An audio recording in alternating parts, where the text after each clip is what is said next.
Ladies and gentlemen, I'd like to welcome all of you to this Back to the Roots event. Back to the Roots is an initiative of the Overseas Fellowship of Nigerian Christians. The OFNC is a charity that was set up in the 1960s and 70s. It was set up by Nigerian Christians who came into the country as students. And so a lot of them those days they used to return home. These days it's not so common for students to return home. But what happened was that then they decided that they wanted a place where Nigerians could be together, worship together, attend their own churches, but also meet regularly. And when they do that, so that's actually how the OFNC started. But about 2 or 3 years ago, COVID year, 2019, the year before COVID, the OFNC decided that it would be good to go back to that initiative of welcoming students who are coming into the United Kingdom. And so we called it Back to the Roots, so we're going right back to the roots of the OFNC.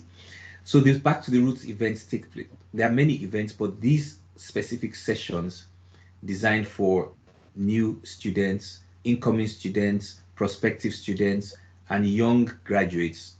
We have several sessions on Teams, and we can do other sessions as well, which we'll let you all know. So before I introduce our guest today, a very, very special guest who is going to give us jollof rice at the end of the occasion, virtually, of course. Before I introduce our guest today, can I ask Pastor Dr. Gbenga Dimu, who is currently on a train from somewhere to somewhere, to lead us in an opening prayer? Thank you very much, Gbenga. Okay, Dr. Faye, thank you very much. So shall we just pray? Precious Father, we'll thank you again for another Back to the Road event. Thank you for the previous events, and thank you for the blessings that they've been.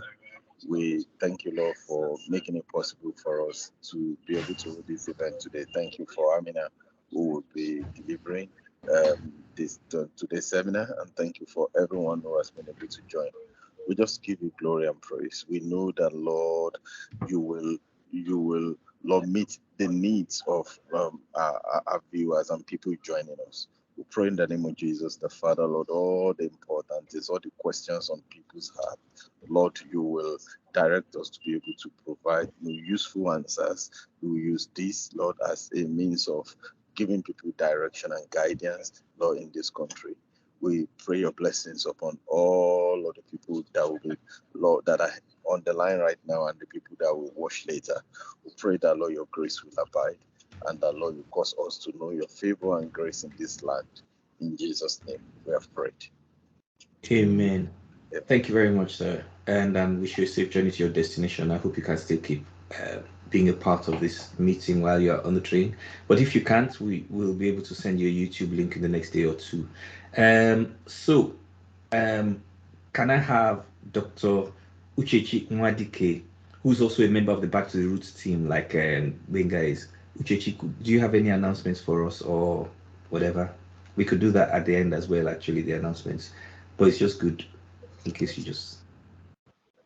Okay, hi everyone.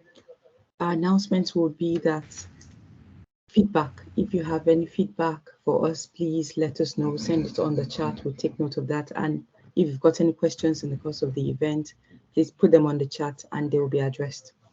That's the announcement for now. That's excellent. Excellent. Thank you very much. So I've been delaying this wonderful moment because it's such a huge honor to welcome Amina Akugri. And there are many reasons why I want to welcome her. One of the reasons is that Amina is the very first guest that we are having who's not from Nigeria. She's actually from Ghana, Amina, which is very good because while we are having this conversation, we can have the jollof rice war, of course. But Amina runs or is about to set up, as part of her interest, she's about to set up a platform called Help Me Settle. And Amina has been a student of Lincoln University. So she has experience of being a student, and she has taken that passion to where it is now. She has been vice president of the students union. No. She has worked in the international office at least at Lincoln University. Am I correct? The Students Union. You're almost getting there. So VP Yes, International. yes. I was getting there. I was getting there. You have VP International. You haven't given me enough jollof rice to give you a good introduction yet. Why don't I leave you to introduce yourself so that I don't get things wrong as I've already done so far. Perfect. Amina, can you tell us a bit about you? Hello, everyone. As Doctor had mentioned, I'm Amina. I'm from Ghana. I was actually born in Agege, Lagos. You didn't say. You always have to leave the best for the last. So technically my passport always says Lagos, born in Lagos, but obviously I'm a Ghanaian, Ghanaian parents. And I came to the UK a little over 4 years ago. Came here as an international student, which is why I am more than happy to always participate in conversations around international students. I studied an MSc Accounting and Finance at the University of Lincoln, which is a small city, we like to call it, outside of London. So if you're probably wondering where is Lincoln, you just go on Google, you see where it is. After my degree at the university, I took part in an election, which came as a surprise, but went really well because it was a turning point of me finding out the things I'm actually passionate about, which is, like driving change and enhancing, quality experience for international students, ideally just empowering them. So I ran an election twice and won twice and became the vice president international at University of Lincoln Students Union, which meant that I was the lead engagement officer for over 1,200 or maybe 1,500 international students. Again, this was an amazing role. It happened during COVID, part of the role, but we did a lot of things with university senior leadership and key stakeholders around the university and students mostly who were going through a really difficult time. Moving on from that, I work in compliance and tax, but mainly my focus now is to empower international students, which is why I'm launching my platform, hopefully soon, fingers crossed, called Help Me Settle. And as the name implies, Help Me Settle, we want to make sure that students coming to the UK, so your journey is as smooth, easy, and hassle free. And the reason why Help Me Settle is going to exist is because we have lived the experience and we can actually relate better. I guess for any student who is coming, that's the good way. You just want to see people like you, people who came like you, and then you can just relate with their experiences. So I guess it's one of the reasons why I'm here. Back to roots. Thank you. We're going back to our roots. Yeah. Excellent. Tell me, there are two questions I want to ask. So if I forget them, I'll keep them I'll try to keep them in order. Okay. Tell me about your first few days in Lincoln when you arrived as a fresh-faced Ghanaian Okay. student born in Agege.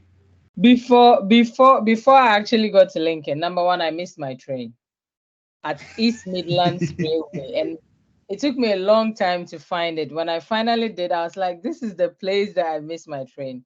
And the reason why I missed my train was because it had a 5 minutes change, and we all know that 5 minutes change is crucial.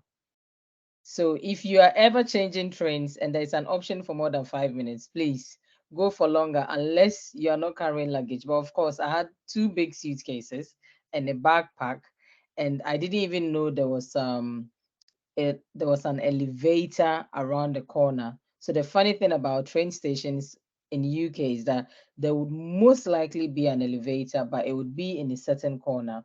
So then I missed my train and I had to wait for about an hour. I came in February 2019, so it was winter. It was winter. And I kind of had a really nice landlord who came to pick me. So I didn't stay in a student accommodation. I stayed in a shared house with a landlord. So he came to pick me up from the train station and another person. And I was like, wow, it's cold, you know. So we got to the house. I was like, wow, I'm really abroad, you know. First day. I'm like, I'm abroad. It's cold. Like, it's really cold.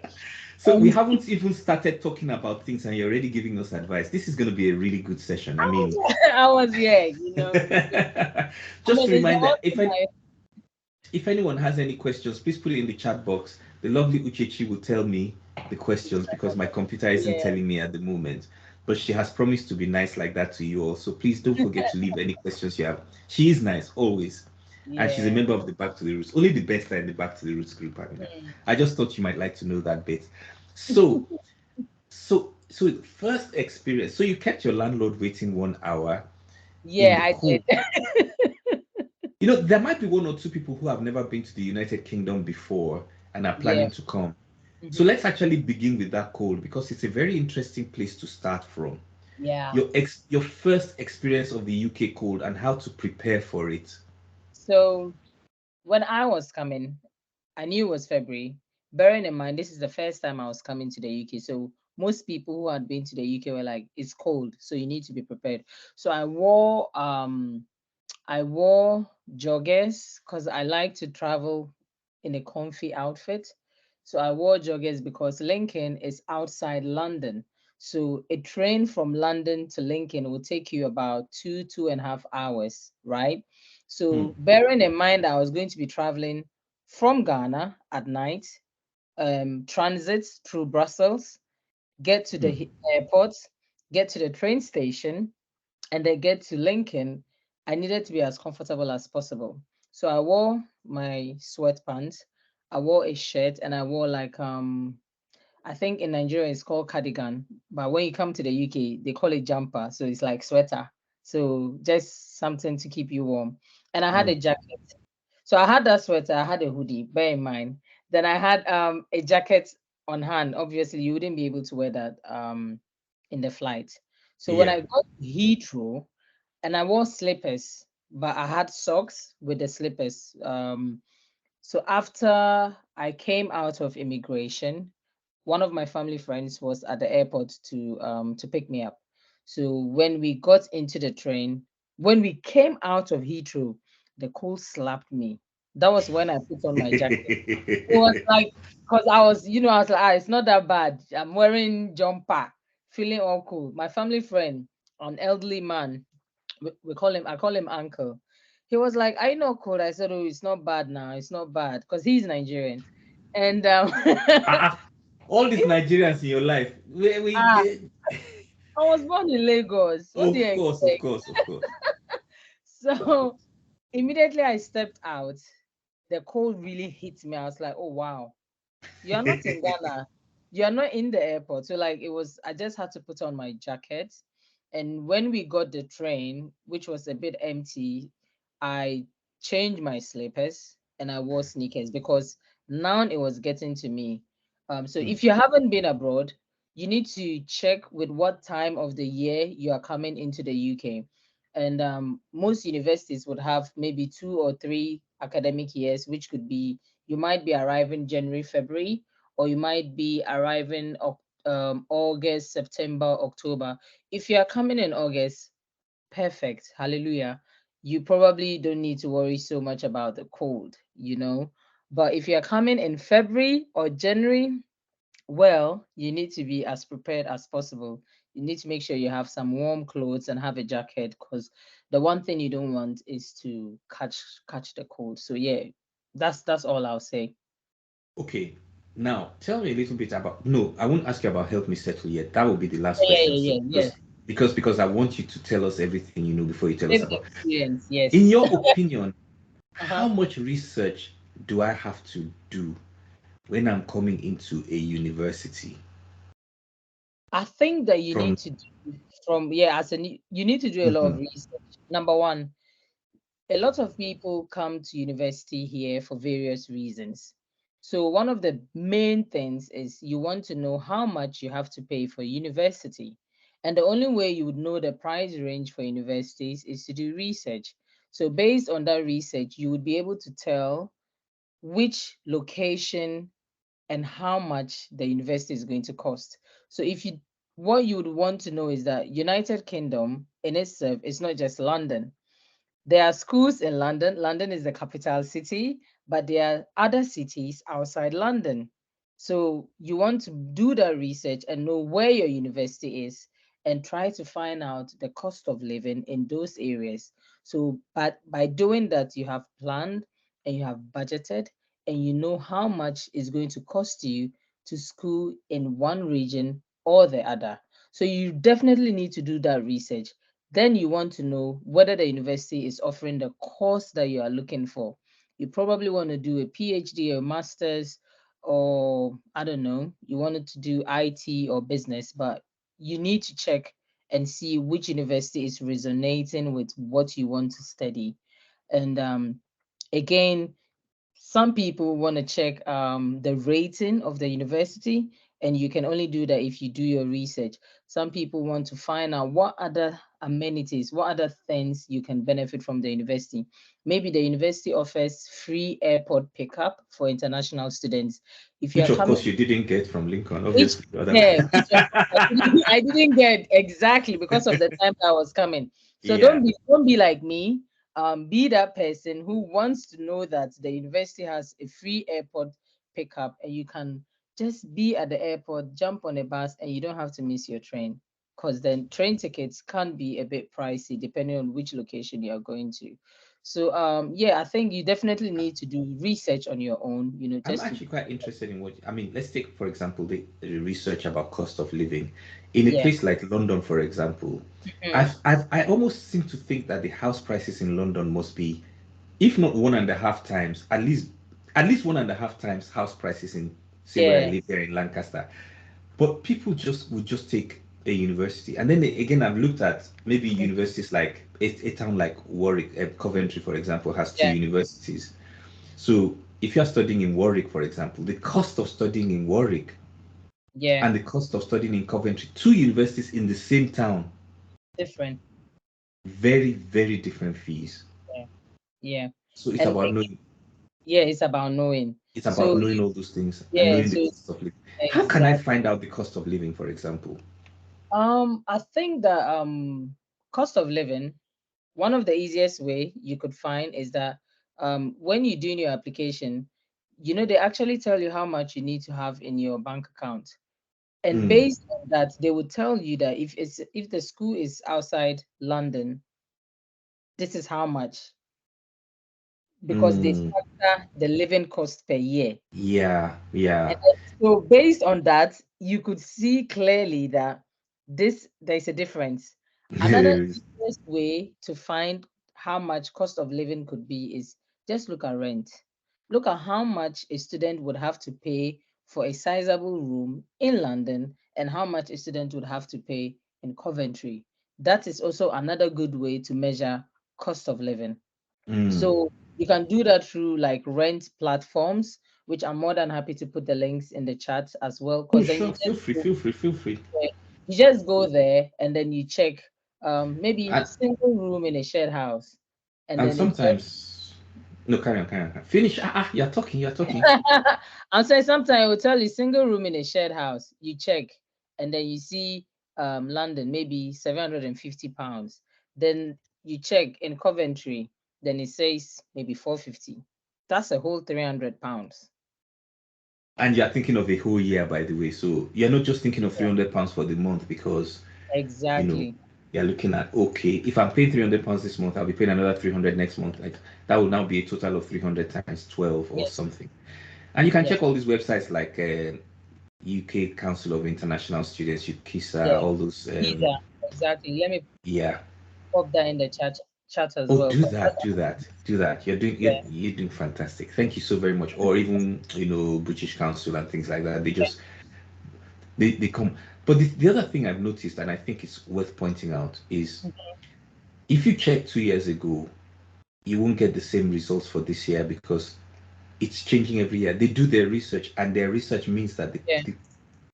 you have to check every year to see what what the rates are this year. They don't just come up. The websites are constantly changing. The information is constantly changing. Yeah. You also talked about looking at two things in your university, at the course and the ratings of the university. So, can you give us more information about how important a university rating is, for example? I think that for most people who want to look at ratings of a university, the ratings of the university would go on based on feedback that students have participated in over the years, teaching excellence award, so how the university teaches their students, right? How those students may have gone out of uni to find jobs. So the rate at which graduates are able to secure certain types of jobs within a period of time. So if you are probably coming to the UK looking for opportunities where you would be able to find a job, have the right network, depending on the type of university you go, your university might probably have those type of partnerships with other companies and stuff like that. So if that's something that you want, then it means that you probably want to be looking at university rating and bearing in mind that I think the rating sometimes could also determine the cost of the university. I'm not entirely sure, but I think so. Of course, swings and roundabouts, right? Yeah. Yeah. So the university rate, how can I find that kind of information? I think the easiest way to find ratings is to just Google it. Just That's Google one. university ratings. Yeah, Yeah. one, one, As one, they say, one. Google is your friend. Yeah, Google is your friend. So One keep Google at easiest your way side. is to just Google it, because when you do that, you would have the platform that gives you up-to-date information. I think the Guardian does. Was it Education Guardian? I think it Yeah, is one of those we that, have and that then as well. Times Education does as well, or Times something. Education as well. So you just want to Google it, and then when you see Mm, Times or the University the Guardian, Guardian, yeah. you will definitely find it. So I can Find the pop that in ratings the there. chat as well. And you can find that. You see, Mm, I'm doing ex it. excellent, excellent, excellent, excellent. Thank you very much. So, and that's really important because, some people want to go to the best universities, but Yeah, again, funding is a big problem. I found that a lot of students haven't got sufficient funds when they come into the United Kingdom, and yeah. it's been a problem. You have been the vice president international, so you would have come across those kinds of instances. Can you tell me the kinds of the value of that plan before you come into the country, and what could happen if Very, very important. yeah, and what could happen specifically if you don't what's that word, if you don't If you're if you unable. haven't got sufficient funds to meet your needs. So I think one thing that we all need to appreciate and understand is the government or the university would have been very clear about how much funds you need to have to be able to get the visa, right? Mm, So all you want to do is that you have told them that you have the funds. So they expect that based on the funds that you are able to pay the remainder of your fees, and you're able mm-hmm, to pay for your rent, and you're able to pay for feeding. You don't want to be that person who comes back to say that I don't have the money. Why don't you have the money? But that's a conversation for another day. So if you have paid part of your fees and you haven't finished paying, bear in mind that you may need to pay tuition fees. For some people, you need to pay a certain amount of tuition fee to be able to be enrolled on your program. So the lack of funds and you being unable to enroll on your program after a period of time would mean that the university would withdraw you from the program. And if the university withdraws you from the program, then that means they fail to be your sponsor. And if you don't have that sponsorship anymore, you would have to go back to your country. So that's scenario one. If you don't have enough funds, you can't pay your tuition. Eventually, the university might be compelled to take you off the program, and it means you go home, which yeah, is ideal after spending all that time planning and getting here. I don't think anybody deserves or wants to find themselves in that situation. So it's very important to know in advance. I Very mean, important. Plan, you yeah, know, some plan. students have this thing in their head. For example, they think, okay, when I come into the country, I'll get a job, and that will make up for the shortfall. Well, How how feasible is that as a plan? the truth is, yes, you are eligible to work 20 hours a week as a student. But let's be honest, like any other job, you won't just apply for a job today and hear back tomorrow. So you, as the international student coming, you want to tell yourself, let me give it time, you know, let me have a let me have a substantial amount of money that I can have to be able to pay for my rent, to be able to cater for my feeding. I personally tell people, give yourself time, like 3 to 4 months, maybe, to be able to get a job. Because when you come, you need to sort your enrollment, you need to sort your accommodation. Some people even come with a CV that isn't UK friendly job market. So you'd be spending time trying to like change your CV to make yourself job ready. So all of those, they take And time. getting your NI and all that kind of Getting stuff. your NI, like registering Which, by for the your way, is national insurance for those who getting don't your know. bank account. So Yeah. those things, like, they are step by step process. So I wouldn't say that you should think that you would come today and you get a job tomorrow. Maybe it might have worked for some people, but it doesn't mean it works for everyone. So you want to give yourself time so you don't have that pressure on yourself about, I've been here 1 week, I'm not finding a job. We don't want you to do that to yourself. Hmm. So yeah. But the other problem I'm finding is accommodation. And many students have Mm-hmm. come into the country, and then there is no accommodation. Yeah. What's the accommodation issue? What's the problem? What's because I mean, when I came, there was accommodation was not such a big problem. Wasn't a It's looking problem like it's a here. much bigger problem now than it was then. It's such a problem now. It's such a big problem. And I think that even from the time that I was working as when I came 2019, I don't think accommodation was a problem. And even at the start of COVID, it wasn't a problem because people were struggling to get students to fill their houses because students were Hmm. coming to the UK. Then suddenly we have an influx of students in the UK. I want to believe that maybe the number of international students has increased over time. No, I However, think it's that new visa. Do you know there was a visa restriction lifting yeah, after exactly. when Britain left the what's that, The European Union EU, type situation? exactly. Yeah. So the influx of students is not proportionate to the amount of housing they are making ready for university students. And again, I think that a lot of the university buildings are not suitable for certain category of students. So for instance, you have students with dependents who have Hmm. families and have kids. They can't stay in a shared university accommodation. They will need a place of their own. So that is also an issue. And I'm really hoping that we would get to a point where it wouldn't really be an issue. But I personally, I remember when I spoke to a few students back then who had families, I did say to them, I suggested to them that, why don't you come first? Maybe come first. And then when you navigate your way around, then you can get the family to come over, because you have students who come with their families. They stay in like an Airbnb or a hotel for about 2, 3, 4 months, and it's more expensive because the amount of money they would spend is just a lot. And so Hmm. I think that if you are a family with dependents, maybe go back to the drawing board, look at what options would work. If you can secure accommodation before you come, fantastic. That would save you a lot of money. But don't come and say that, oh, let me just come with the family, we'll stay in a hotel for 1 week and we'll get accommodation. That might not be a short-term situation. That might actually take you a longer term, and you definitely don't want to be that person. Yeah, I think again that sometimes a huge question might be, when do you start looking for accommodation?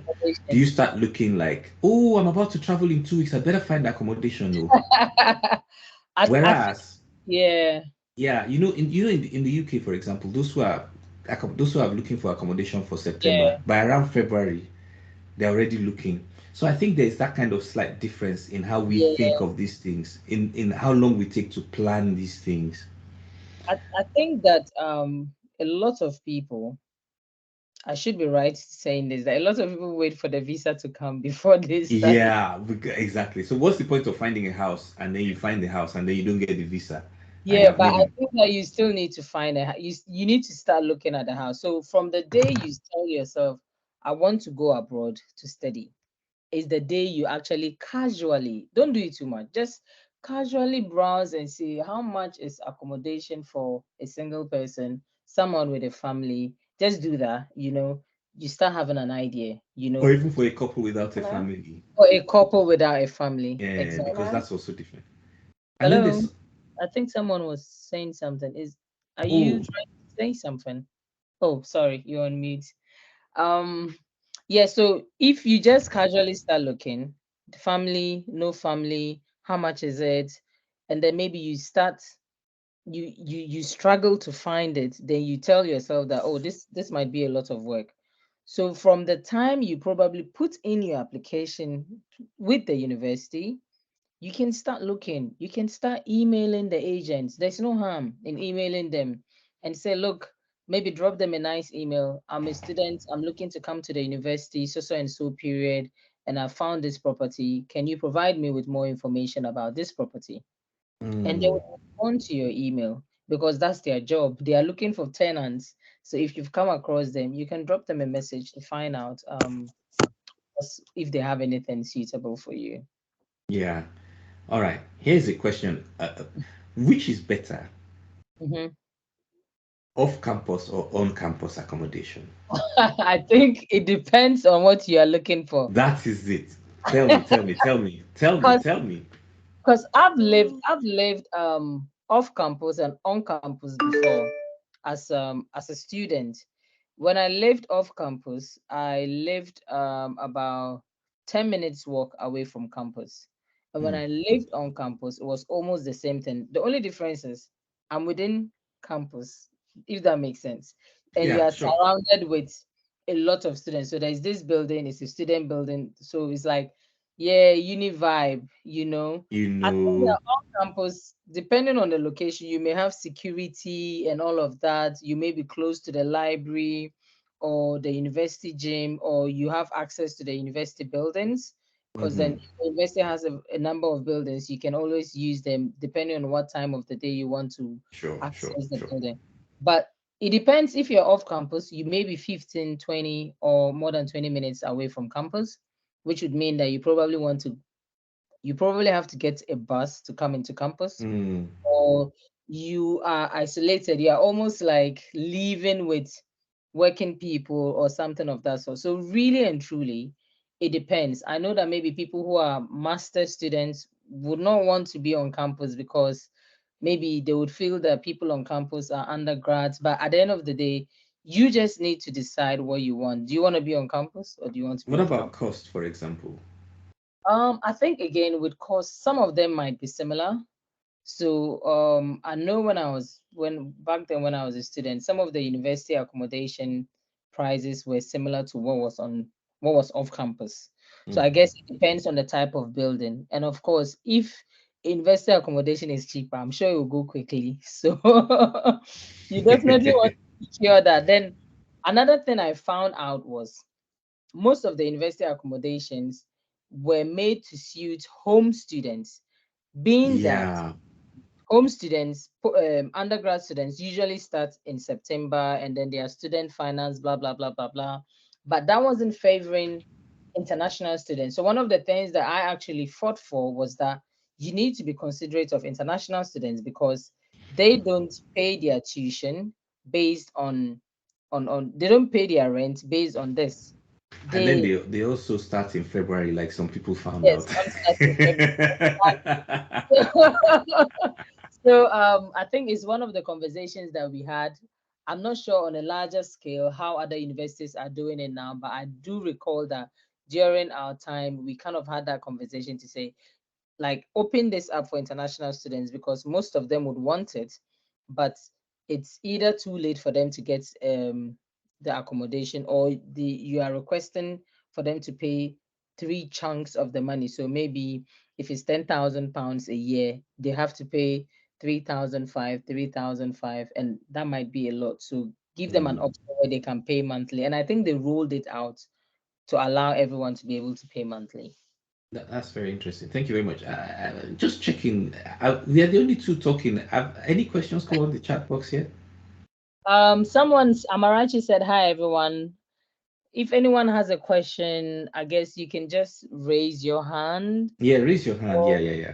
And pop it in the chat box so that I don't. No, I think raise hand is better, because when you pop something in the chat box, it will be mixed up with all the other chats that we are floating around all the time. Okay. Yeah, so I think raise hand is better, because you know there are so many chats coming in. People are saying hello, and then people are going, and then you are leaving links and stuff like that people might find useful. So it will be probably very hard to find a question in the middle of that. So let's do the raise hand thingy. Even though my computer won't tell me. Now, I think we've exhausted accommodation. One of the other things, well, we have, and we've even exhausted the weather. What about studies? We went through the weather. Yeah. We exhausted the situation about somebody standing in the cold. I'm sure it must have been Nottingham, wasn't it? Waiting for the Lincoln train. It was before. It was. I think it was before Nottingham, because it was East Midland. Oh, works up. East Midland Parkway. East Midland Parkway. Oh, I know that one. Yeah. And that is a small station, though. Very open to the elements. It really was. I hope I'm not bringing bad memories for you today. No, it's good memories for me, because every time it just reminds me that you were that girl who first came to the UK and then you missed your train. First lesson is missing your train. So let's talk about education for it. Let's move on from accommodation to education. Because you see, when I was in Nigeria, it seemed to me like, and I don't know whether this is how they train you in Ghana. Can you? Okay, I'll ask you in the Ghanaian setup, and then I'll see if there are any differences. Can you tell me the differences between what is expected from you as a student in a university in the United Kingdom and a student in a university in Ghana? Then I'll see if I can extrapolate the Nigerian experience from that. As a university student in England, right? Yeah. So when you get your admission, they'll give you something called prospectus and all that. It tells you that you need to spend a certain amount of hours to do independent research. I need to say this again, because I was like, this is a lot, but hey. And the research is independent even. Yeah, so you are expected as a student to spend a lot of time doing reading and research on your own. You'd attend lectures. Don't get us wrong. You go for classes, right? You have a timetable every week. You go for classes. We even have something called seminar. So seminar is where after the main class, you have discussions with your colleagues in the class and your teacher. Really good opportunity to ask questions, share what you've learned. So I think that the bigger part for me was the independent research, because you'd have assignments where if you work on the assignments, you need to upload through a portal. When I went to university in Ghana, I didn't have to do that. If I do an assignment, it's printed, and you hand it over. I think so. You print it, and you bind it. You bind it and you provide it to look beautiful. Yeah, you make it look all nice and rosy. I'm not sure what's going on, but the sound seems to be fading, but no, I can hear you clearly. So you can't hear me, is that correct? Yeah, I don't know if it's the same for everyone. Yeah, it's sort of almost distorted a bit. Is it at my end that it's distorted? Yeah, I think it's at your end, doctor. All right, let's do a check on everybody. So I'm going to if you just give me a second, I'll move this away. Is that better? Try that again. Can you hear me? We can hear you, but there's There's something. I don't know what it is, but is everyone okay? If everyone can hear him, then we can just continue. Can you hear me very well? It's still a bit. Yeah, Do you it's want doing to? Could it be a slight adjustment with the connection microphone. with the Let's mic? try that. Let's Yeah, try that. maybe the mic. I use the microphone because on Microsoft Teams I find that my personal the computer's mic isn't really as good. Okay, I'll see what happens if I take it off, and if it doesn't work out clearly, then that's Yeah, it's just I don't know. It's just something that is getting in the way. okay. Can you hear me better now? Yes, Yes. we can. Yes, this is better. Okay, I'm taking off the microphone. I'm using the computer's microphone. I The think first we time I can hear installed you. Microsoft Teams, it didn't work very well. That's why I actually had to buy a microphone. But it looks like maybe they've upgraded Teams, or Teams likes me more. Yeah. It's all the upgrades. Yeah. Anyways. So what was my question now? Let's get back to the question I asked, which I can't remember. I can't remember. Can anyone remember? I think I was asking about the student experience, and you were explaining that to me. Yes. So I think we're talking about education differences in Yeah, UK and Ghana. yeah. So just as I was saying, you're expected to do a lot of research, independent work here. You use systems that you probably aren't familiar with, which is okay. You don't need to panic or worry because the university has people who can support you. So, for instance, if you go to the library, you probably have a subject librarian. They are there to help you with the sort of books and articles that you can use for your assignment. So if you have questions on where to find what, they are there to guide you and do that for you.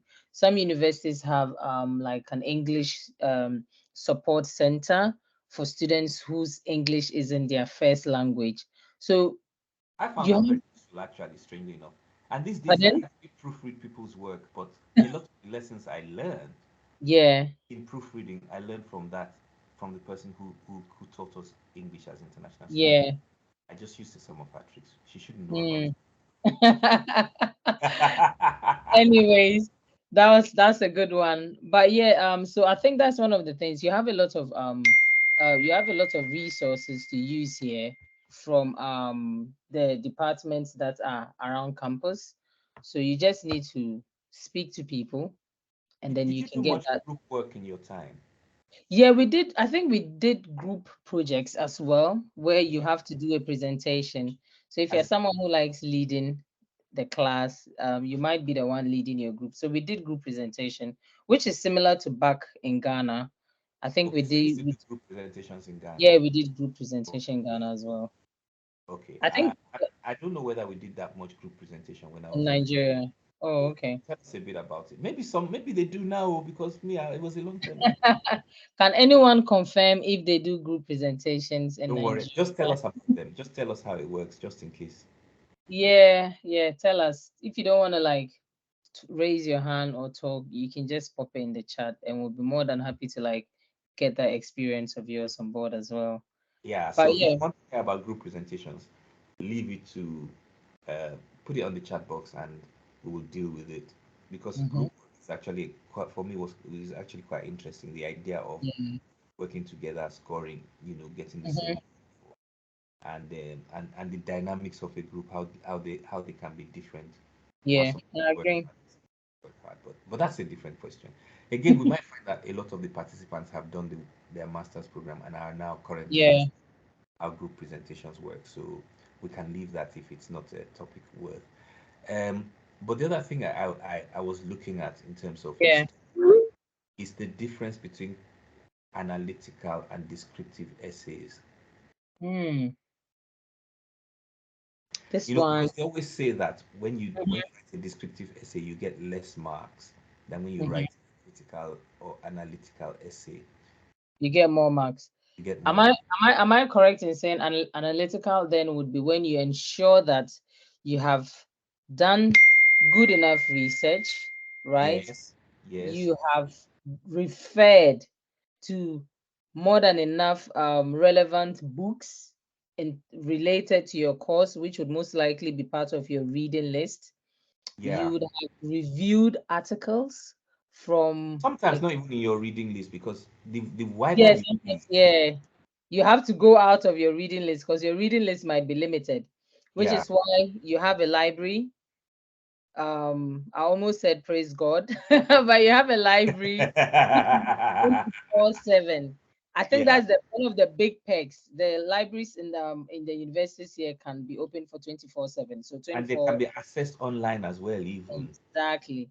You So know, analytical, it's just checking that you have done what you said you have done. You have I read. always say, for example, that Yeah.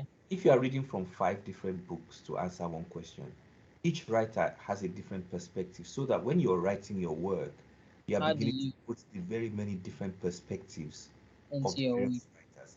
I'm just using five just a figure I picked from my head. I'm not saying that your essay should only have excuse me, should only have 5 authors. You could use 50 or authors if you like. But the Yeah. more authorities you have in your book, the more different perspectives you can put in the right. Bring, yeah. So if you are listening, what doctor is giving us the gems that is expected of us, that read those books, get those different thoughts and explanations, because then that would do is it gives you like a better perspective of what you're looking into, and then it makes sure that your essay is as good as you want. If you want to get a distinction, it looks like this is what you should be doing. So when I actually spent some time marking, so I got the marking scheme, and Hmm. one of the things that I remember is that the difference between an A B, and a C Hmm. is not is excellent, very good, good. But what they were asking was to say, if you are able um, to understand the question, Yeah. you know, if you're able to understand the literature Hmm. around the question, and if you're able to properly explain, Yeah. articulate your answer, if you understand what I mean. And so Yeah. they put all those three, four, five, six things, and then one of them will be excellent, and one of them will be very good, and one of them will be good. And so when you looked at the essay, you would look at how a student was reacting to those things, like Hmm. articulation, expression, Yeah. understanding the question, understanding of the literature around the question, and all those kinds of things. So just answering a question always requires not just sitting down and going, "What's the question?" I always say, the question within the question. Like if I said, Mhm. "How are you?" for example, within that question are so many questions, like how are you today compare with how you were yesterday? Do you understand what I mean? So Yeah. always looking for the question within the question and things like that. I could talk about essays forever because it's one of the.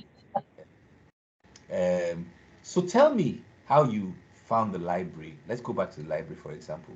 How you found the library here Very interesting. and If reading you, resources. yeah, like incredible. I think the first day that I went to the library, I was like, wow, this is good. So your student ID card is what you would need mostly to go into the library. The library, depending on what university you go to, might be very massive. Mine had about 3 floors. Each floor had a set of computers. Within the library, we have like private rooms where you could book to have group discussions. And then the library has been categorized in different tiers. The very top floor is a quiet floor. If a pin drops, you can hear it. And if Then you shout, they'll say you're the one responsible for everybody's failures. I'm telling you. But if you are on a less quieter floor, you could speak to other people while you're doing your work. So I found it was very fascinating. You have printers in the library as well. Again, you would have credits on your student ID card, which you can use to print. It could be lecture resources, materials, or anything that you just want to print out of your computer. And yeah, there are computers everywhere. They even have MacBooks. So if you are someone who doesn't like Windows and you like Mac screens, you can use like a MacBook, which is Apple. So for some people, depending on your preference, you might just find the type of computer you want to use in the library. So I found that interesting.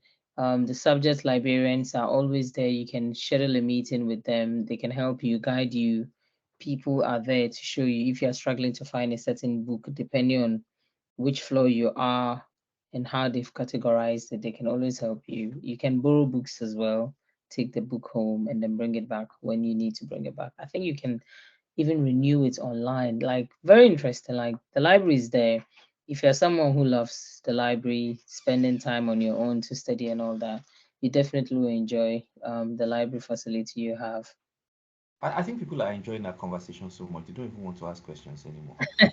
I hope so. But I'm enjoying the conversation actually, whether they are or not. I'm really enjoying it. Should we test them and see and say, if you're enjoying the conversation, Yeah. just give us a reaction. Give us You a know, thumbs up. Let's even know that you let's are there. yeah.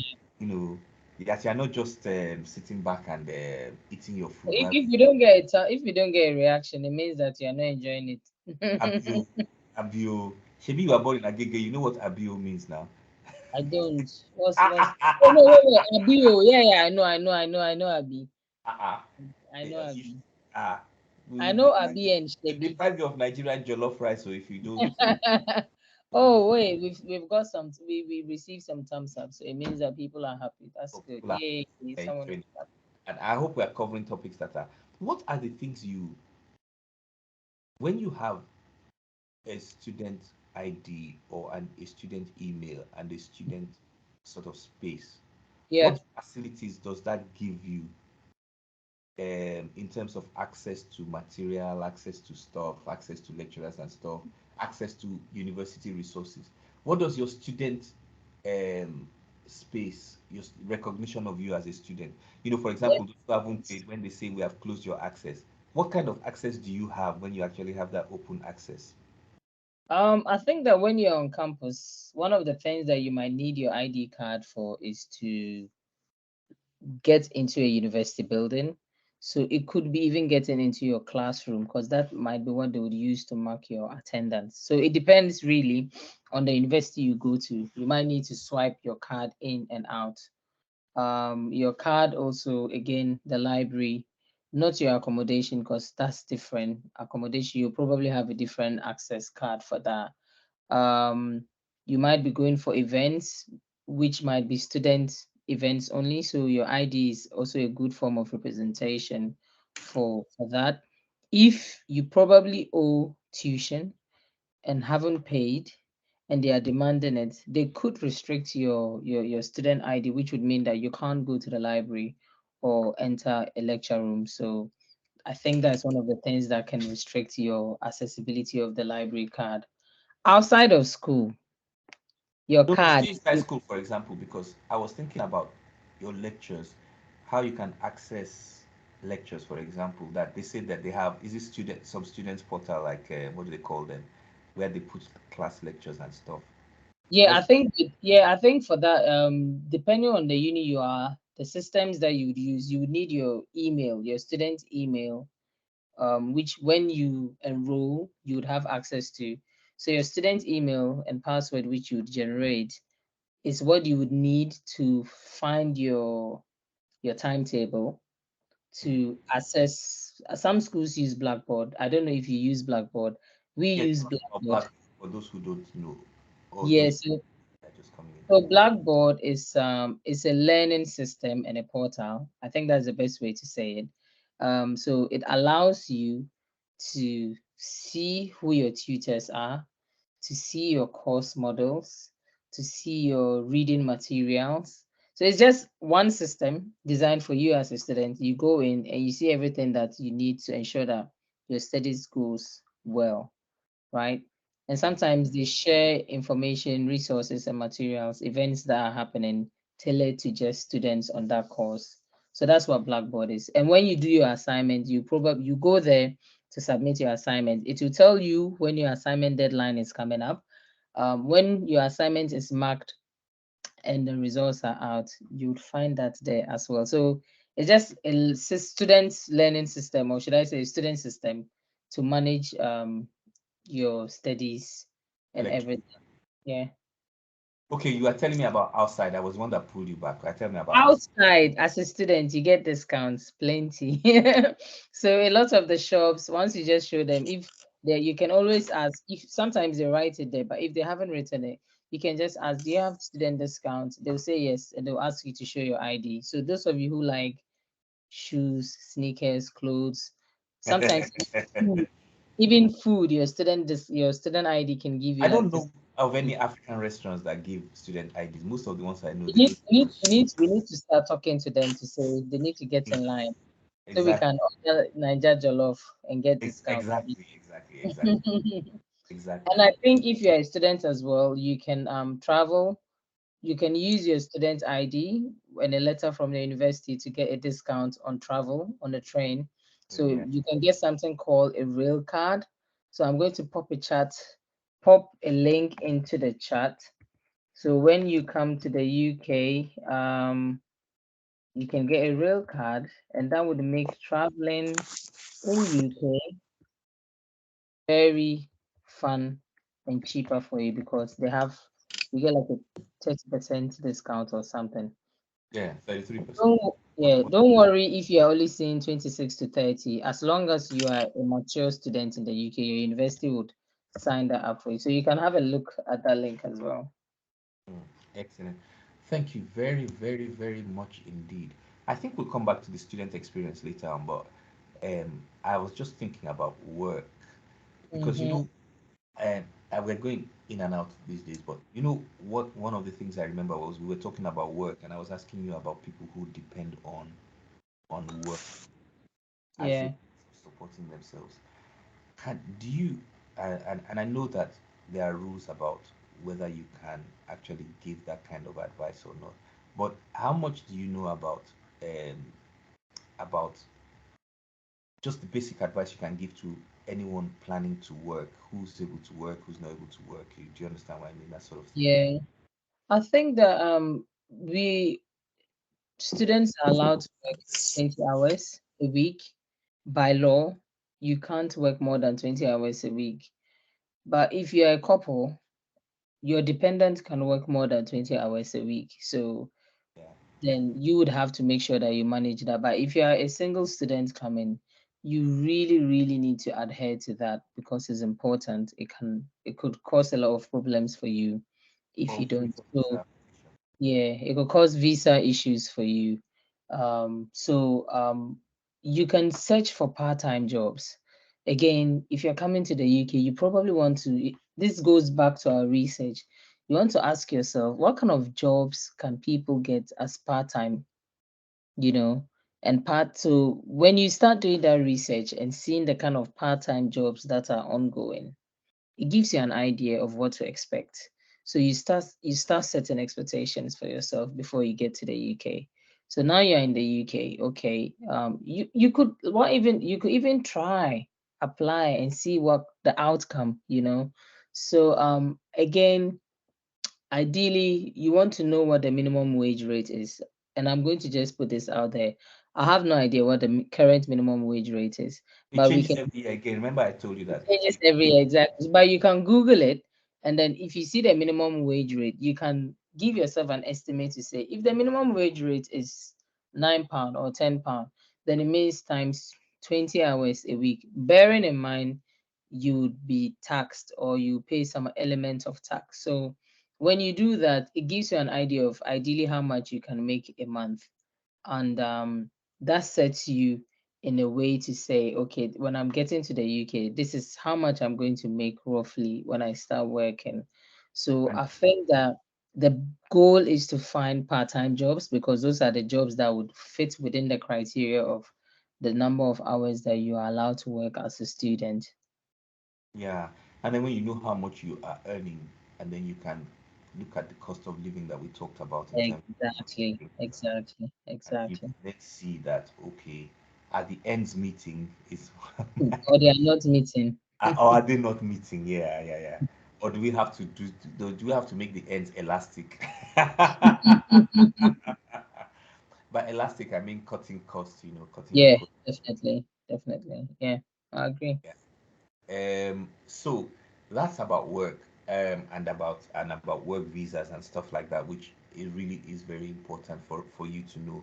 I think one of the things we really need to talk about is the role of procedures and laws, and Very we wanted to important. take it back a little bit to studying, because a lot of people sometimes get into difficulty with studying.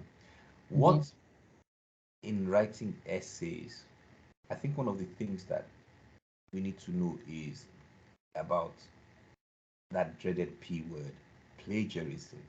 Yeah. So, plagiarism, which is why they say do independent research. They didn't say copy and paste. So, what you want to try and not do as a student is to make sure that you don't copy someone's work and make it your work. Don't do it, because there are systems that they have on campus would detect it. And once they detect it, you'd be told that your work is plagiarized.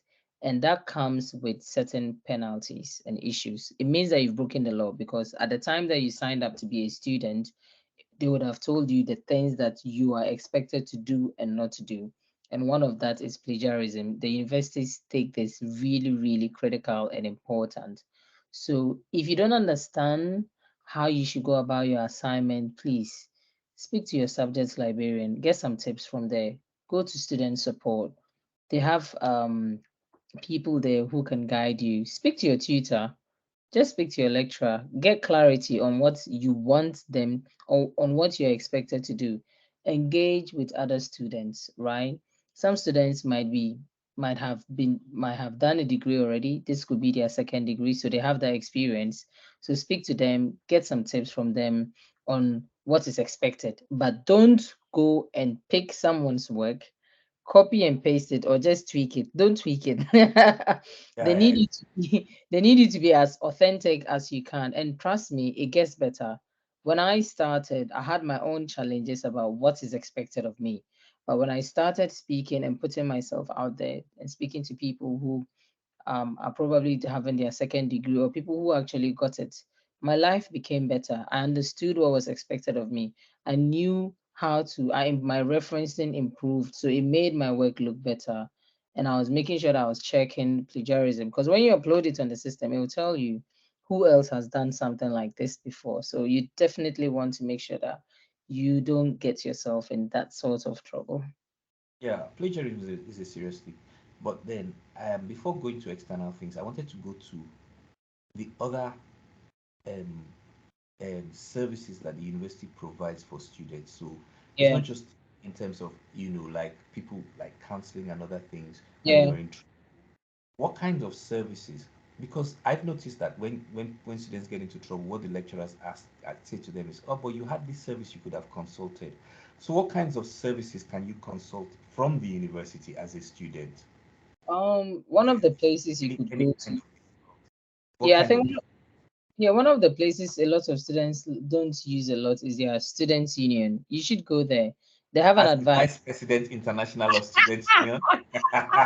advocacy. We say former as the former Yeah, vice president former. international of Please go to your students' union. They have an advice center. They probably have a student leader who is lead international students. So they'll be more than happy to, like, maybe even walk you to the student support. Um, you then have careers and employability. Again, every university has it. You have student support center. Every university has it. And the student and what do support, these people, what do they, don't just mention them now. What does what students do support, they do? what do Okay, they do? Eh? breakdown, careers and employability. You can go in there, show them your CV, get some feedback on how to make your CV a UK standard job ready.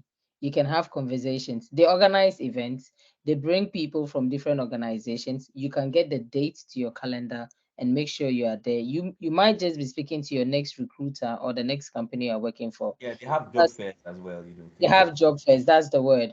So you have that. Your students union, they also do welcome week events where you can see a range of activities and societies to join. You can find out about their advice center. They provide housing advice, they provide well-being, mental information. You have chaplaincy, so counseling depending on, services and stuff like that. yeah, and you have the chaplaincy, which falls under student support. So your religion, your campus could probably have a chaplaincy room where you can depending on your faith and your belief, if you are Christian, you see a lead Christian person there. If you are Muslim, so you can find that under student support. So if you are probably lonely and haven't started making friends yet, this is one of the places that you can go to. Then again, under student support, um, you can find out about the English language centers that are on campus. So if you're struggling with construction of words, or you think that you just need someone guidance on how to do a few things in terms of your writing, you can find them there. Because I think they usually, some universities offer training or sessions where they have discussions on that. Some of them even do, you could learn a new language or a skill. So student support is big. They do, like, that's why the word is student support. So you're a student, you need support with something. What does that mean? Go there. You're a student, your students union body is there. They have advice, they have events, they have so many things. And then even volunteering opportunities. You want to meet new people, you want an opportunity to do something on campus. And volunteering is a good way to build work experience as well. So you can speak to them and ask them questions, and then voila. So I hope my computer was talking. Was it disturbing? Could anyone hear what my No, it wasn't. It wasn't. because I didn't have the microphone on the That's headset. okay. I thought maybe you guys could hear it, but thank you, computer, for not telling everyone what next. What was going on? Yeah, yeah, Right. yeah. Or whoever was sending me the mail. But you mentioned about voluntary opportunities.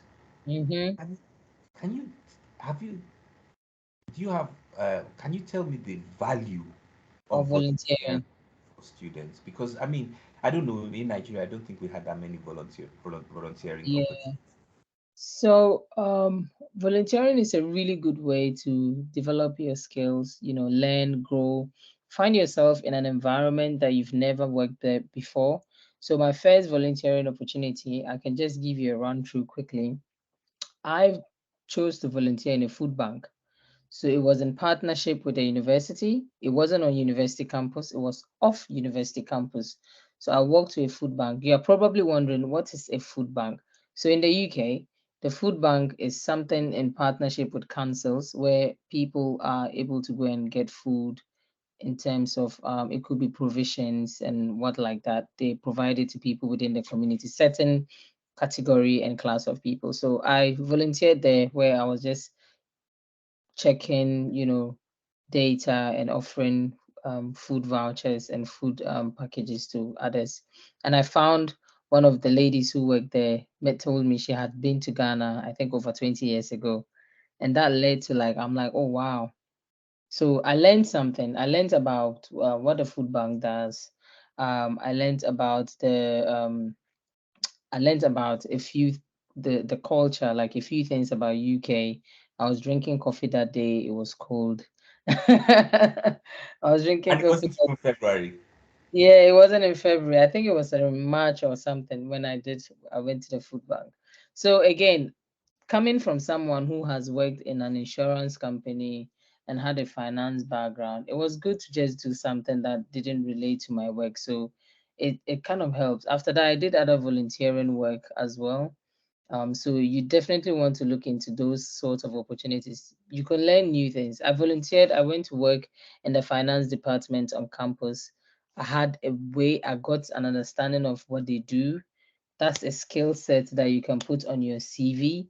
That's something that can make you more employable. So it's something that you can say, oh, you did this, and then you had like a UK experience within this period of time. So it definitely looked up as well. And even apart from the skill set that it gives you as a volunteer is useful for your CV. But the other thing that I think it tells your employer is your public spiritedness. It gives you Exactly. I think I missed that out. uh, They love people who that's why we're volunteer. talking. They love people who volunteer, because I think one of the biggest parts is that it shows that in as much as you have a routine, you have like your commitment, you still devote time, and time is money. So it's like you devote more time to go out of your usual way to do other things. So that's really valuable. Yeah. just to remind anyone who has any questions to just raise their hands if there's anything that we haven't covered yet. We have spoken for close to an hour now, so we'll be rounding up in about 20 or 30 minutes in case anyone of you is hungry. But we haven't yet asked you about your projects, and so we always save the best for last. But before we get to your projects, some universities offer this sightseeing opportunities where you Yeah. about the country and places like Mm-hmm. that. Tell me, did you take advantage of any of those? Sightseeing. Yeah, I did. and what is the add value? What would you recommend it to international students who are very busy trying to chase? 100%. So Go the on. first, the first, the first sightseeing event we went to an activity center. A group of students, the university took us there for free. We didn't have to pay. We stayed there for 2 nights. Very beautiful. Did a lot of team bonding exercise, competition. It got us to mingle with other students in the business school. So it was out of my comfort zone because a lot of the things I hadn't done before. So that was good. That was good experience. That was a good way of seeing UK in a different way. Another trip, the next trip I went for was to Cambridge. So I went to Cambridge. Cambridge was probably an hour and a half away from Lincoln. Fantastic. So it's a good way to meet friends.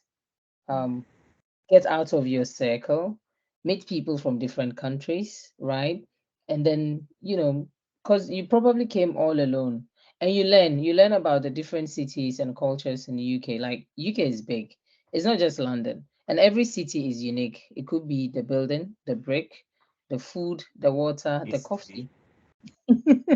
Yeah, a place like the coffee, of course, but a Yeah, place like Cambridge that had a university for 700, 800 years, where they exactly. only ride bicycles there because Yeah. everyone in Cambridge has to have a bike. But that's a different thing. Exactly. Yeah. So like, I mean, it's a really good way to take advantage of the opportunities. I know for a fact that after COVID, my former uni took people to countries in Europe. So you want to make sure that your passport is always ready because you never know when opportunity will be coming. Free trip to Europe, you have to be the first person on the list. Oh, Again, yes. the only way you'd find out that these things are happening is read your emails. It's very important. So many emails come from the university, but please take your time, read it, because you don't want to lose out on any important information, especially a trip abroad. You definitely don't want to miss out on that. So I don't even know, to tell the truth. I'm not sure we've covered everything we need to cover, but we've spent a long time talking. Yeah. Really enjoyed it, but I don't know because no one's asking questions. You know how it is, feedback. Yeah, no. Are you guys shy? They are Or very, is it very. that we have answered all your questions? Which is which? That's the good, but we haven't because you don't know what questions we. So I'm going to now ask you about you again. Uh-huh. So, um, you set up this Help Me Settle thing, or you are in the process of setting it. First of Mm-hmm. all, before you tell me about Help Me Settle, tell me what motivated you. What motivated me? I think that what motivated me is passion. Is passion for problem solving, is passion for helping other people. And I think it came from the role that I had at the university, just speaking, engaging with other international students and seeing the challenges that they face. It just, even when I left the role, I still have students messaging me every now and then. And I'm like, I kind of enjoy this. If there's a problem and then the problem is solved in terms of it being an international student, I get some sort of satisfaction. I don't know, but I think that it's definitely passion. I enjoy speaking to students from diverse backgrounds. I find that every student has a unique experience that they bring with them and value. I find that sometimes it's just information that people need to strive and do great things. So if I can make that easy for people, why not? So yeah, it's Yeah. passion. No, that's really good. I'm not a student. I hope you enjoy speaking to me as well. You know. So tell me about Help Me Settle then. So help me settle. the one-stop platform for international students. And We're losing you now. no, someone someone was off mute, so I think it was. Is it better? Yeah. So Help Me Settle is a one-stop platform. If you have a question, please raise your hand. Whoever was unmuted. If you do have, just raise your hand and we'll call on you. Yeah, Help Me Settle is a one-stop platform for international students, and it is going to offer services such as mentoring and mentorship schemes where students will be paired to mentors when they apply. We also are going to make sure that you are part of a community of people who have lived the experience that you're about to live. So by relating better, we are able to like make sure that you feel at home in the UK. We'll be sharing resources, valuable information, which you'd find quite useful every step of your journey. And at the end of the day, through this and more, you are going to feel empowered, just making you feel more confident in the way you do things, have access to key and relevant information, resources, and stay up to date with current changes in the UK. So at the end of the day, you come to UK, you start studying, you have access to Help Me Settle. Your next steps in the UK is going to be as smooth, easy, and swift. Yeah. Think about it. Think about it that way. I'm going to ask you about transition from study to work because I forgot Yeah. that before asking about you. So we'll get there. But since we're on Help Me Settle, how can we access Help Me Settle? When are you thinking of launch and when do we access? I've just popped the link to the website on the chat. So if you just look at the most recent link, you would see helpmesettle.co.uk. We are planning to launch before the end of the year. Am I invited? We are launching online. So you just don't want to give me jollof rice. It's okay. It's I'll okay. give you. I'll It's give okay. you in due time when we do an in-person launch, or maybe later. It's But okay. It's okay. It's okay. what we It's what we okay. are doing now is telling everyone to join the waiting list so that you would be the first person to know when we launch, and you can help shape the way the platform will look going forward. So please resend So the link you for have Help Me all Settle. kinds of access to all kinds of Yeah, resources. this is the link. Please resend the link for help. Can you access the link? If any, I've just popped the inside, so let me know if it's working. Yeah, sure you can. Yeah. Yeah. If it's not So working, yeah, please let us know. yeah. If it's not Um, working, just let me know. so you have access to all kind. Before I ask you about resources that students can access, I'll just tell you a bit about the OFNC. The Overseas Yeah. Fellowship of Nigerian Christians has 23 branches. We have a student program. Each branch, and we have one in Lincoln as well. Each branch has an area secretary, Mm-hmm. and it's an organization of professionals, people who have been students before and who can give students advice, daily living advice, where the shops and markets and stuff are and all kinds. And I mean, the example I like to give is one day, um, I had a friend who just came into the UK and she said she Mm-hmm. had braces, but she didn't really know what to do. But a member of the OFNC in Lancaster branch had was a not a dentist, was an anesthetist in a dentist's place. So I just called her and I said, "Oh, can you tell my friend who has braces and doesn't know what to do?" And she so the idea of having those kinds of professionals that you can talk to, and we have a Yeah. mentorship program, all kinds of things as well. So I would encourage you to take advantage of any resources that you have. But in the meantime, please, Amina, tell us the kinds of resources that students can take advantage of. Now that I've mentioned one, you can carry on from there. I think in terms of resources, events are like a good way to like get information and resources, because that helps build your networking abilities. um Signing up for blogs and newsletters is a good way to like have resourceful information on what is currently going on in the UK. Don't worry, we are going to make that easy for you on Help Me Settle. Having conversations like this through webinars or in-person events to kind of share like tips, ideas, suggestions, things that you need to do, what you don't need to do, where you can ask questions. Hopefully next time people would have the opportunity to like turn off their mics and then ask questions. And I'm sharing. Ask questions, Lenny. Just raise your hand. Yeah, Because just raise just your turn hand. up your mic like that. We'll be hearing the sound of your and we Ask don't want. questions. Yeah, Yeah, just raise your hand and ask any question at any ask time. questions, and then we see how things are going. But I guess in terms of resources, it could be anything. It could even be information on. Did you know that you can use your student email? I forgot to mention that earlier, to do LinkedIn learning. Oh yeah. Of course. Exactly. Yeah. So, I think. Okay.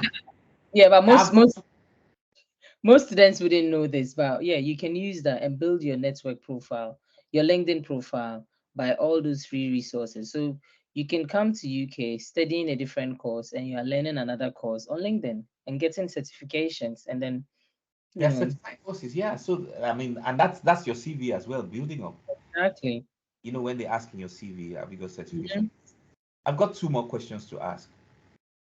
Okay. One of them is, I'm telling you that because it's the last question. If you've got any message for attendees, but the question I want to ask now, just in case I forget to ask that one, is I told you about the transition from study to work.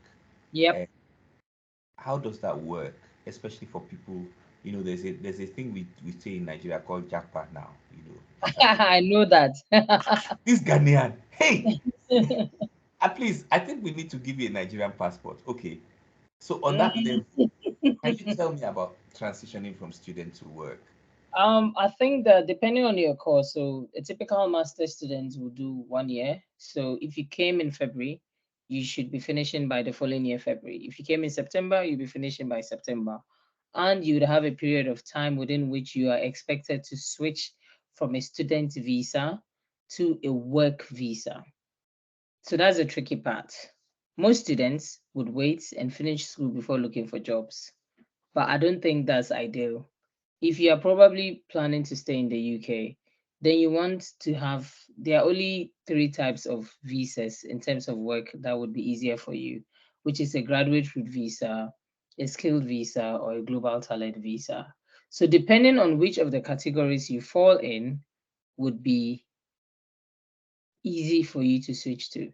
So a sponsored visa is a visa where a company offers to sponsor you to work for them. So then you have to work for that company for a period of time.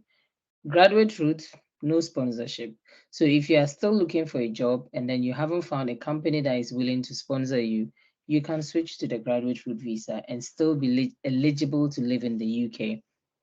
Global talent visa is mostly for people who are academics, tech talent, or arts and culture. So I guess there's more to look into that. Probably when we have our subsequent sessions, all those conversations will be there. But for you to be able to work in the UK, you need to switch from your student visa into a work visa. And all this would be through job applications. You need to start applying for jobs, you need to have interviews, you need to pass those interviews. And then your careers and employability would be a good place to start from. If we launch Help Me Settle, perfect place to start your mentor, get your career support and all that from people, depending on the kind of field you want to go into.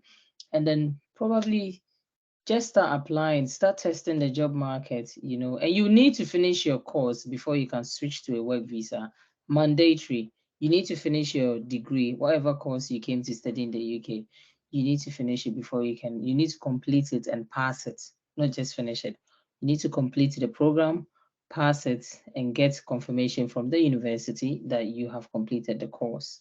So that is the process of switching from student to work visa. Thank you very much. And can you talk a little bit about chances of getting work? I know. I just want to put you on the spot, don't I? There are, I think I like to think that there are jobs, but like any other thing in life, it can be challenging. So you just need to put in the work. I'm not saying this from a place of you are lazy. No, you're not lazy. You just need to put in the work. You need to have a good CV. You need to Yeah, have, you very need to important. search for the job. You need to spend time to search for the job.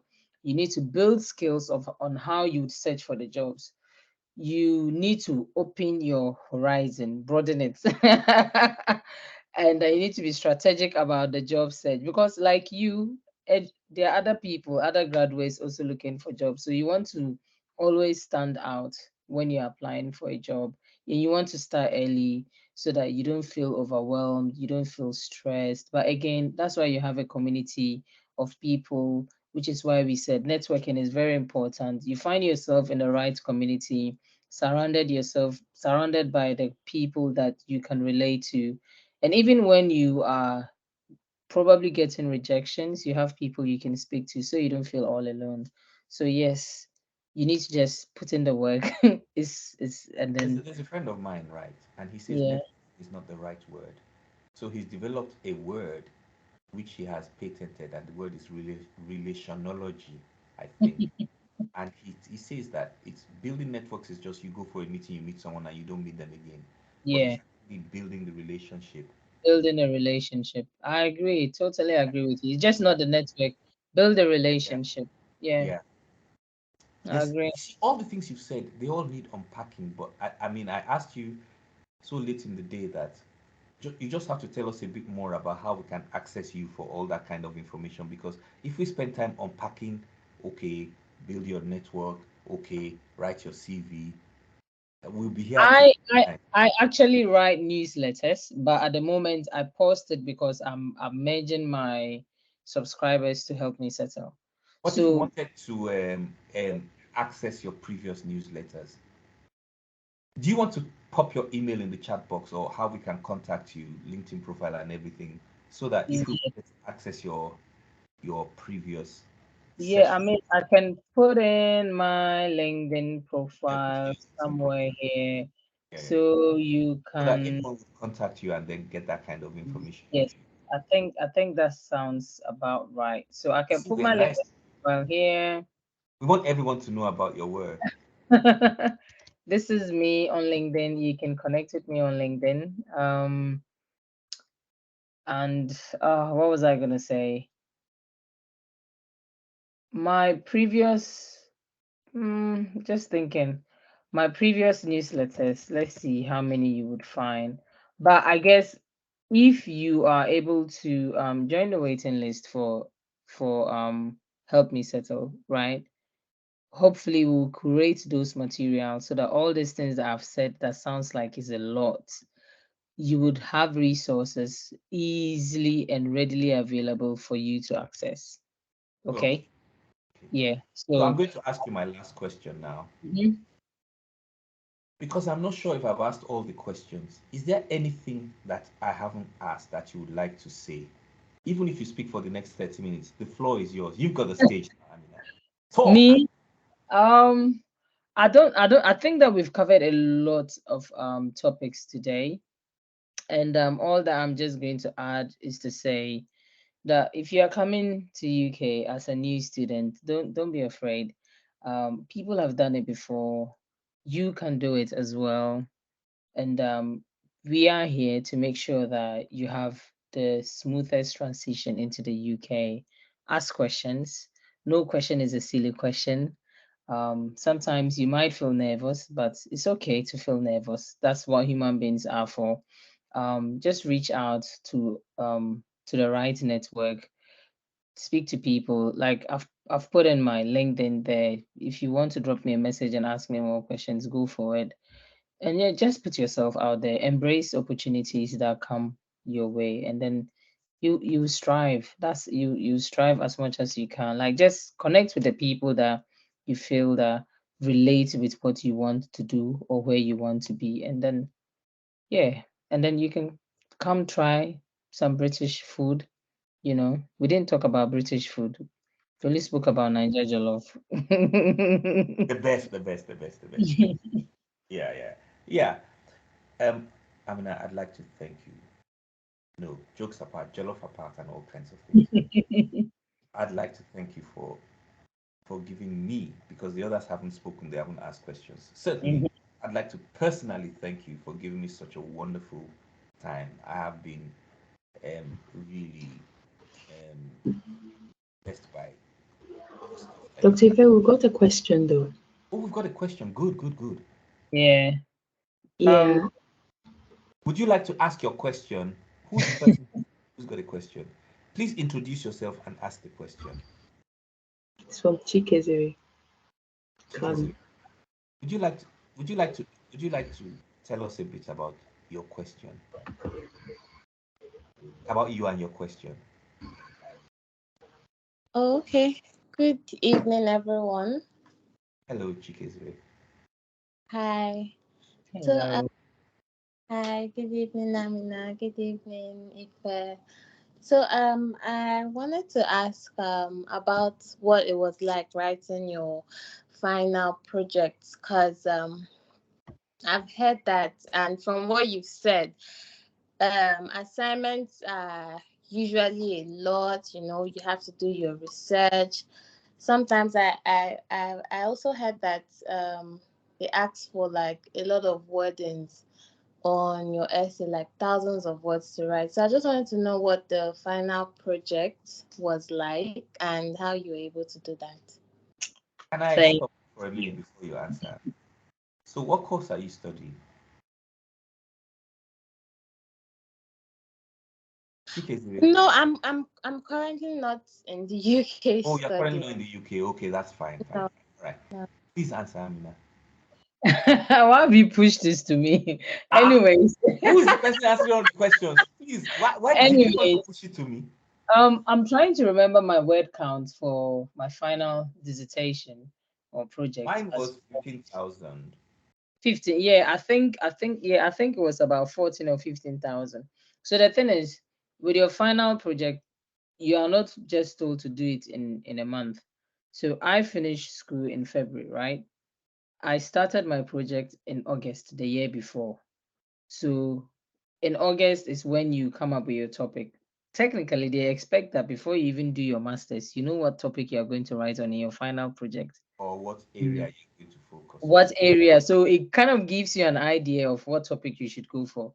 So I confirmed my project topic in August. So I wrote my proposal in August and submitted my proposal in September, got the green light. So I had September, October, November, December, January, February to write 15,000 words.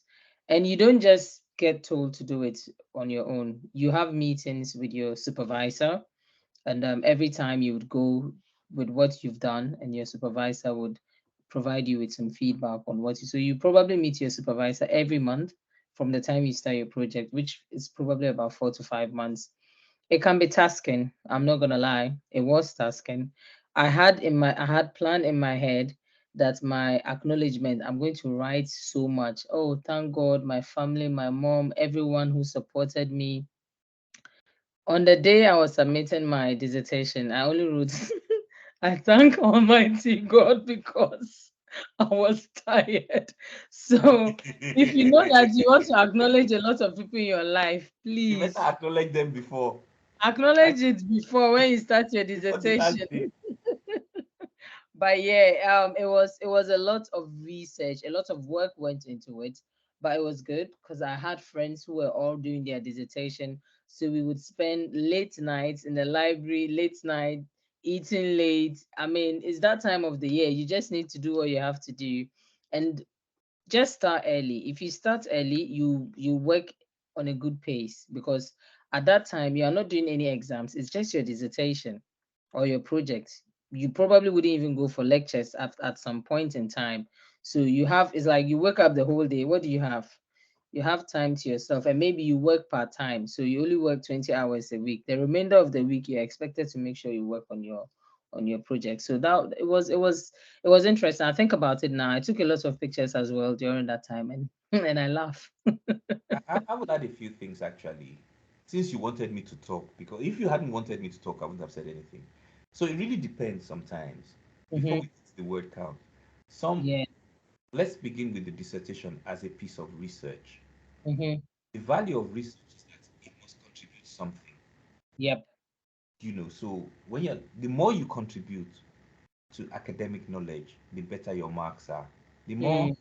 the more you demonstrate innovation in your work, the better your marks are. Some dissertations are actually project-based in the sense that some companies, some departments like business and management and things like that, they will get you to work in a company. And your dissertation will be a product of that work. Yeah. In some other scenarios, for example, because you are contributing to research, your dissertation may include things like interviews, surveys. Yeah. It's not just the books that you've read, because you are asking a question that hasn't been asked before. You may have to survey a few people. You may have to use some companies. So when you do that, think about yourself as contributing to knowledge on that subject. Even if your knowledge is a case study. For example, a lot of people they would do the dissertation on Nigeria, and I'm saying that because I'm Nigerian. They would give it. And what they are trying to say is this is what obtains in Nigeria. They are not saying that this is what obtains all over the world, because each country is different, each scenario is different, each situation is different, each jurisdiction in many ways is different. But because they are saying to us, this is what obtains in Nigeria, that then becomes a contribution to academic knowledge. Then let's talk about the word count, which is it varies depending on what department you're in. Some are 10,000, some are 15,000, some are less. They say sometimes they give you a 10% leeway. So if they say your work is 15,000, that means that you are allowed to write between 10% of 13,500 and 16,500 words. If you write more than that, you begin to lose marks, and if you write less, you're also losing marks. So thank God for the word count. And it doesn't include things like your bibliography. If you have spent 20 pages writing your acknowledgements and your thank yous, unlike someone here that I know, that is not part of your word count. So, and I don't think it includes things like, I think it might include references, but not appendices. So there are things that are included and there are things that are not included. But once you get all that right, and you have enough time to thank me and everybody else who has made your life interesting, then you have a good dissertation that could score you an A. And remember, I told you earlier on about the difference between A, B, and C is excellent, very good, and good in terms of your understanding of the question that you are asked, how you understand the literature around the question, and how you most dissertation starts with an introduction, then what we call a literature review, where you review the literature generally around the subject. And then after that, you can do things like your research methods, where you describe how you did the research. And then go into things like maybe if you are doing a survey or analysis, they call it analysis. So that's where you analyze all your findings. If you did a survey, or if you did this, or if you did an interview, or whatever. Did some scientific experiments as well. That's where you do the findings, and then you have a conclusion. So there's almost like a set format to doing this, but it doesn't have to. I never used that set format because I hated literature reviews, to tell the truth. So I avoided it as much as possible. But that is supposed to be the longest part of your work, the literature review. Okay, there might be more if I remember, but does that help? Chikezire. Yes, thank you. Yes, Just thank you. let me stress you a bit. What course are you planning? Yeah. Sorry, this is Michael Fade. Oh, Michael Fade, God bless you. Yes, sir. It doesn't include references. No, it doesn't include. Thank you very much for that. It doesn't include references. Thank you, brother. Tables. It does. It doesn't include tables either. References, tables, and boxes. So if you know you are doing too much, you can start putting some exactly. I read somebody's work and the thing had 1 table, 2 table, 3 table. I'm like, how are you putting all these tables? And it was then that they said, man, tables are not included in the word count. So they were putting their work in tables, which proved to be very useful for them. All right. So what course were you planning to study, or what course are you planning to study?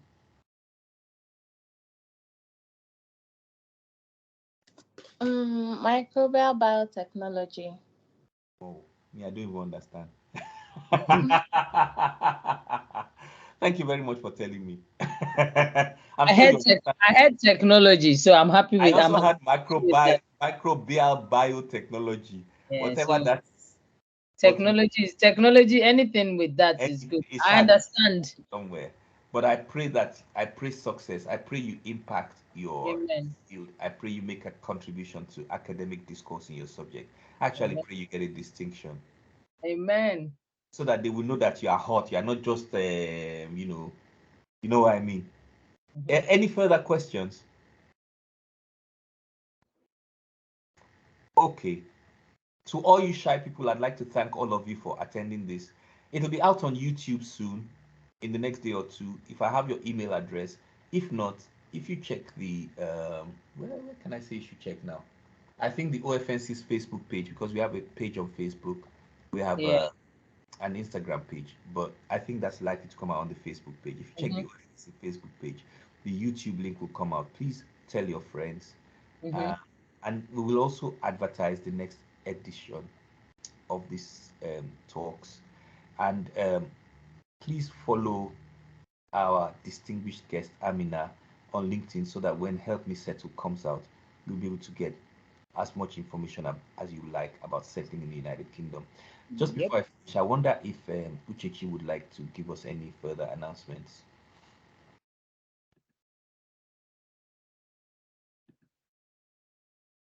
No. Hi everyone. Yes, just a brief one. Thank you all for your attention. We do have some upcoming events within the OFNC, and there is Mhm. the Men's Anchor Conference coming up in November.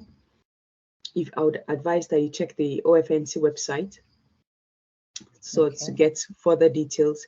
Even the next Back to Roots event also will be coming up sometime in November. As Dr. Yeah. Ife said, you would get the adverts around, so please let your friends know. And if you've got feedback for us, please feel free to share and send it to Dr. Ife's email address, which I'll pop in the chat shortly. So just please send us your feedback. What else? What other topics you would want us to cover? Mhm. To hear from you, let us know, and that will be taken care of. And see Thank his you all. email address that is there. Okay. Yeah, and in the course of the discussion, we were told that we do have 23 branches across the UK. Mhm. So look out for one that is very, very close to you, and join the family meeting. There's always enough to eat, different types of Oh, jollof yes. rice, Ghanaian, Nigerian jollof rice. some English food. So please feel free to just look for the closest um, OFNC branch close to you and join the meeting. Everyone is welcome. Sounds Thank good. you. Just by the way, the motto of the office is everyone a faithful disciple of Christ, and that doesn't really mean every Nigerian. So Yeah. Ghanaians are invited. Everyone's invited. We have members from South Africa. We have members from the UK as well. Mhm. So you're welcome. It's called the Overseas Fellowship of Nigerian Christians, but to tell the truth, it's more a cultural name. It's a name that dates back to the 1960s. We have evolved to attract people from, which is why we can invite a lovely Ghanaian lady to come and speak to us about that, even though she was born in Agege. But thank you so very much, Amina, for speaking. And Thank you to. I'm just popping in the chat for those who didn't who communicated in their own way to say thank you all for listening and coming. Really enjoyed talking about all the experience. So yeah. yeah, yeah, God bless you all. Thank you all very much. And look forward to seeing you all again. All Uh, right. yeah, okay. Goodbye. Goodbye for now. Bye everyone. Take care. Bye.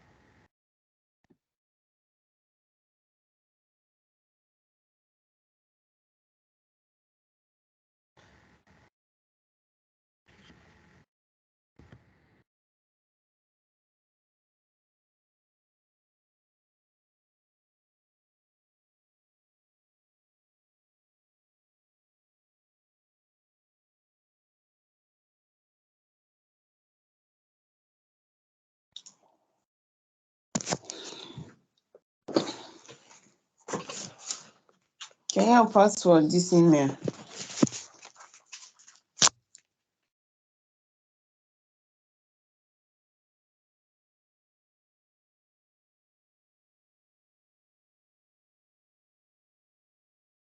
never change password. What changes this password? I never change any password. You change this I password. can never change. I never change any password. In my password, all that same password. No.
He changed this password.